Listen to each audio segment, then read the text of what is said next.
Limit laws are used as alternative ways in solving the limit of a function without using table of values and graph. The following are the different laws that can be applied in various situations to solve for the limit of a function. The constant multiple theorem, the additional theorem, the subtraction theorem, the multiplication theorem, the division theorem, the power theorem, the radical or root theorem.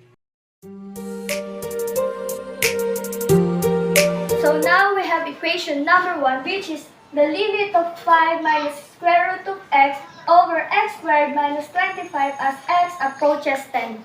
After distributing, we have now the limits of 5 as x approaches 10 minus the limit of square root of x as x approaches 10 over the limit of x squared as x approaches 10 minus the limit of 25 as x approaches 10. So now let's substitute the value of x. 5 minus square root of 10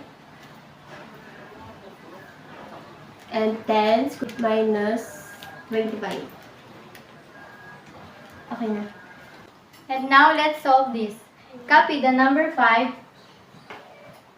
minus the square root of 10, which is 3.16,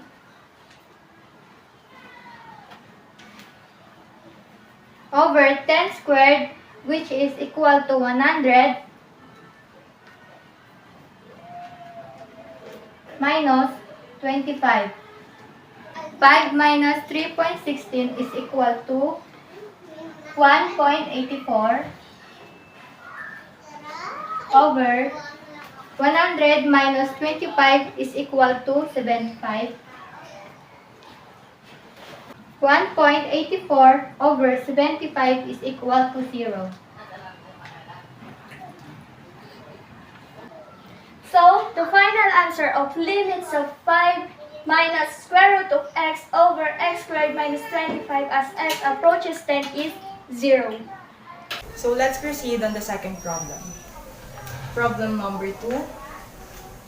Limit of x cubed minus x squared plus 5x plus 3 raised to 3 as x approaches 2.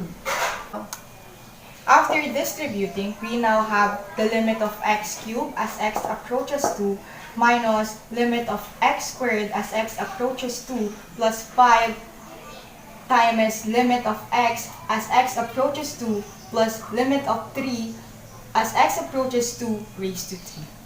So we will now distribute the value of x.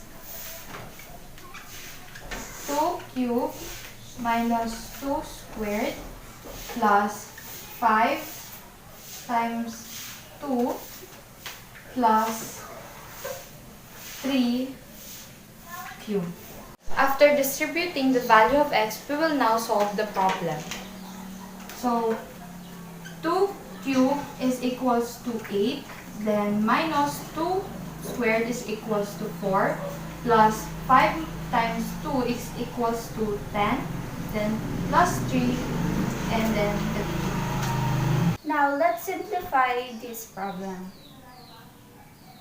Equal to 8 minus 4 is 4, plus 10 plus 3 is equal to 13.